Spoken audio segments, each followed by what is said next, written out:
lik që nuk e ka pas asnjëherë deri më tash. Interesant kjo. Krenar, si e sheti këtë performancë, natyrisht edhe të Demhasajt edhe të Pantinës, pa i kursyer sonte se do t'i sfidojmë. Në fillim do t'i kursej, pastaj Do t'i sfidoj. Për natyrisht që, si që dim, ish kolegët tonë, apo mund t'i themi edhe kolegë, sepse ne jemi karaktere publike, nëse mund të them ashtu, pa marrë parasysh që nuk përballemi direkt me kërkimin e votës apo legitimitetit qytetar.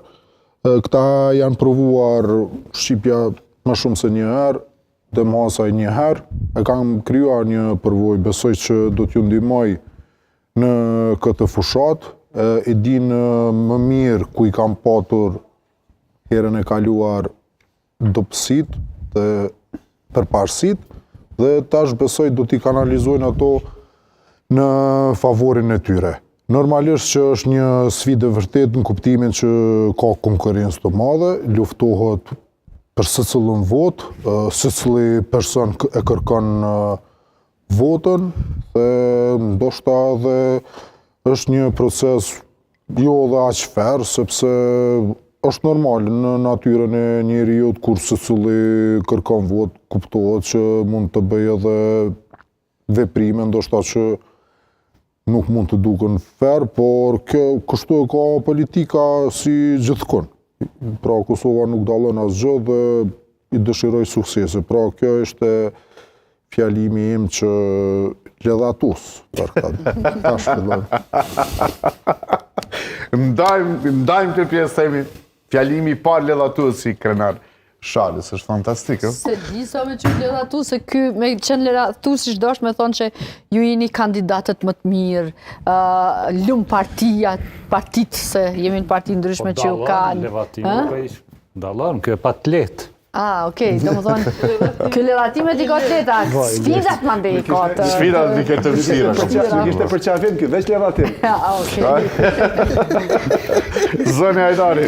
Jo, për të asaj që ka të diskutim, unë dëshiroj sukses të dyve, ne kemi ndarë të studio për një kohë të gjatë dhe kemi vetëm fjalë të mira, pa diskutim përderisa janë profile aq të mira kanë qenë edhe të kërkuar prej subjekteve politike, sepse pa diskutim emrat e tillë kërkohen sepse rrisin partit politike.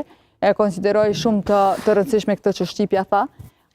Marr parasysh që 50% e shoqërisë përbëhet nga gratë, shpesh herë partit politike harrojnë të kenë politika specifike për kategori të qytetarëve, përfshirë këtu edhe gratë.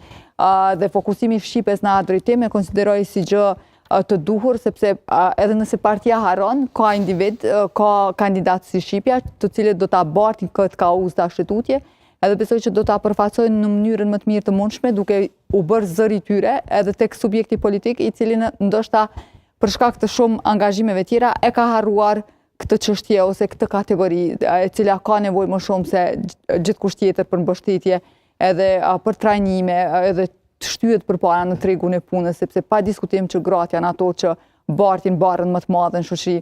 Sa i përket Demhasajt, u tha që prisin rezultat më të mirë se herave tjera. E përmendi listën, unë e konsideroj që emrat e rinj si Demhasaj, se i cili pavarësisht që kandidojnë në një palë zgjedhje, po koha nuk mjafton për t'u promovuar si emër i ri, e konsideroj që të tjerët me gjithë respektin për kontributin që kanë dhënë, sepse pa diskutim janë emra që kanë dhënë kontribut, sikur janë amortizuar paksa dhe janë të njëjtë që përgjatë historikut të OAK-s kanë kontribuar atje. Prandaj edhe emrat e ri i shohin shumë dobishëm për një subjekt politik, për të ofruar ndoshta këtë pjesën që ka munguar brenda OAK-s për kohë të gjatë, sepse ne e dim tradicionalisht se kush bëhen deputetët e OAK-s. Janë disa emra tradicional që fitojnë në zgjedhje. Po, nuk e dim, po paravorësisht nëse do e bënim siç thot Arbeni me bast, janë disa emra që aty kanë qenë pothuajse të pazavencueshëm, përfshi edhe liderin. E konsideroj që Lideri normalisht është i pazavencueshëm. Lideri edhe Davut Haradinaj, kontributi tyre i po pa bën. diskutim. Zonja Kadriu po ashtu, pastaj në listën e gjatë e emrave që janë rikthyer në OAK, e thashë edhe më herët që janë emra që kanë kontribuar pa diskutim, që siç është zoti Agim Çeku, Besnik Tahir, i Burim Ramadani, por megjithatë unë